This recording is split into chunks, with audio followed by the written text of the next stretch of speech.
So five values: faithful, imaginative and creative, courageous, authentic, comprehensive. Now these values fell out of a planning day the Diocesan Council did about 2 years ago. All the members of the Diocesan Council and all the members of the 5 commissions that govern the diocese got together for a day, and we talked about, all the problems we have and the hopes we have for the future, and, we kind of shook the sieve, and out of it dropped these 5 values. We said, as we move forward together and try and implement this vision of flourishing faith communities, what values are going to drive us forward? And these are the 5 values that came out of that process. And I want to unpack them a little bit with you. So being faithful, got so many computers here. It's about being steadfast in love for God and for each other, and steadfast in purpose to be doing God's mission. That's what being faithful is about. Michael described mission in his opening remarks about finding out what God is doing and joining in. And that's really what this is about. So let me just share one story with you about faithfulness. In his book called About the Humble Church, Martin Percy says that the decade of evangelism, remember that, from 1990 to 2000, he said it really didn't have much impact in the Church of England. Really didn't achieve a lot. In fact, it left a lot of people feeling a bit cold. And then he tells this story, which he says is about faithfulness, really. He gives the example of several Franciscan brothers arriving empty-handed in an impoverished community in the northeast of England. They drew in the community by asking the people in that community if they could help furnish a flat that the brothers were going to live in, and the locals obliged. The first item to arrive was a chair for the unfurnished sitting room. It was the passenger seat from a written-off Ford Capri. More bits of odd furniture arrived. A kettle was found.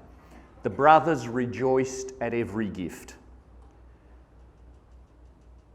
And they're still serving that community 30 years later.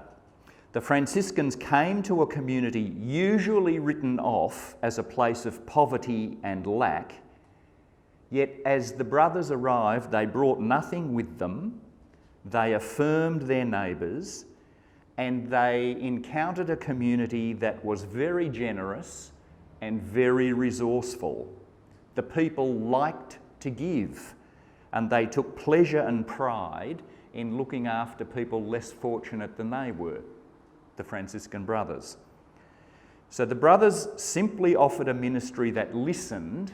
They didn't go in there with a program with answers to the lack that the people had. They went in there and were just with the people. They made no assumptions about what the community needed. They went in expecting God to be there and to be at work, and God to provide, and that's exactly what they found. They lived joyfully with the people there, didn't presume any lack on the part of the community they served. God was there and at work long before they arrived. Mission is finding out what God is doing and joining in faithfully.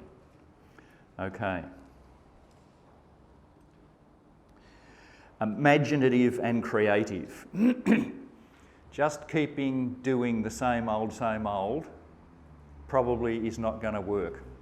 God gave us imaginations and the capacity to create, That's part of what it means to be made in the image of God.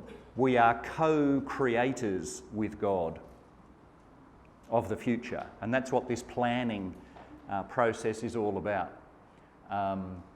So reforming, sometimes traditions we've inherited don't say in today's context what they used to say hundreds of years ago. So just hanging on to what has been is not enough. Context is meaning. Context is meaning. If I say to you, what does this newspaper headline mean?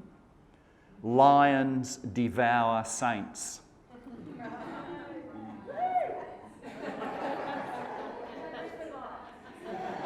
Now, if you see that on a newspaper, on a billboard outside the MCG, everybody knows what it means. If you see that on a billboard outside the Colosseum in Rome in the 1st century, same words, context is meaning. And the context we live in is very, very different to the context a lot of the things we've inherited were created in.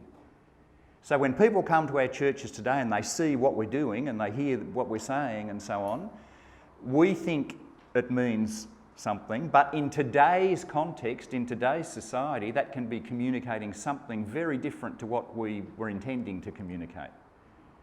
So we have to use our imagination and be creative to make sure the heart of what we're on about is communicated clearly in today's context. So let me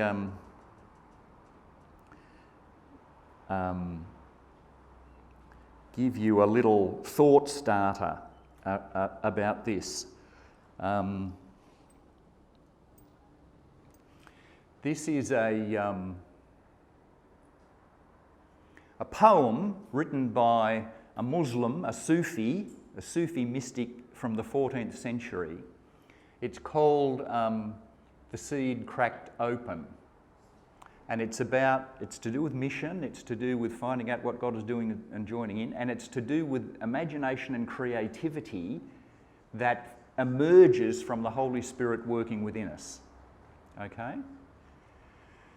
It used to be that when I would wake up in the morning, I could with confidence say, what am I going to do?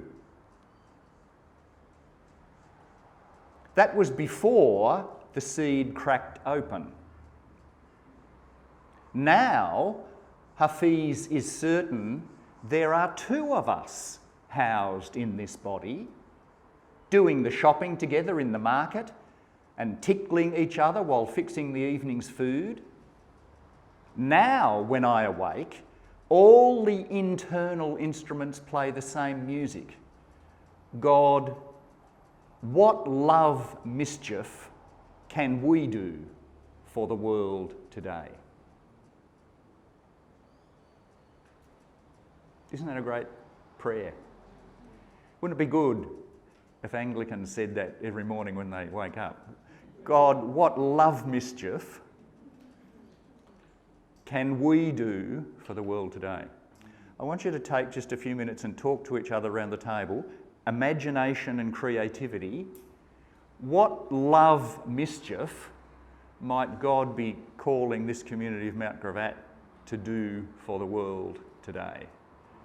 What love mischief? Just take a couple of minutes and see what comes up in your groups. Mischief has a sense of unexpected about it, fun, you know, kind of turning things upside down. Jesus was often doing that, sometimes literally. But lots of the parables are about turning things upside down, looking at things from a different angle, shaking things up. Let me give you one story from Martin Percy's book. It's about the rector of a parish who, like most clergy, was often asked by new parents who had little to do with the church to baptise their baby. Usually what happens is the priest says, yep, right, happy to do that. You've got to do this course, you've got to come to these sessions, you've got to come to church 3 times, like all these hoops and hurdles. And the people jump the hoops and hurdles and come get the baby baptised and then you never see them again. this priest decided he was going to do things a bit differently. First of all, he let the parents choose the time for the baptism. It was often a Saturday or a Sunday afternoon because that suited the family. The priest let them have a private ceremony if that's what they wanted, and they often did. Then the priest would meet with the parents, he'd hand over a copy of the Bible and a hymn book for them to keep. These are yours to keep. And then he'd tell them the parents had to choose a Bible reading and a hymn for the baptism service. They had to choose a Bible reading and a hymn that spoke to them about what God meant to them in the birth of their baby. Okay? So far, so good. Then the priest told them that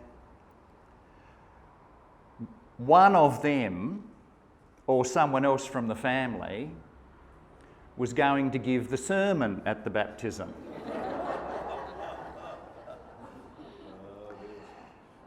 But not to be too panicked about that, because the sermon was pretty simple. It should cover three things, the priest said. First of all, what are your family values? What's important to you as a family? What does this family stand for? Second, how the family and the friends attending the baptism were proposing to bring this child up based on those values. How are you going to do that? And third, as they had chosen the hymn and the Bible reading, how did this rookie preacher from the family think God was going to be involved in this family now? The priest said he'd never, ever, ever had a family fail to produce a riveting, rich sermon or to talk about God's grace. That family itself became a channel of God's grace and ambassadors of the gospel message. Far more effective way to engage them with the gospel than by talking at them during the baptism. Now, I don't know if the bishop actually gave permission for the priest to do this, but it's not a bad example of imagination and creativity. You get it? See how really important that is. What's going to work in this situation? That's the fundamental value.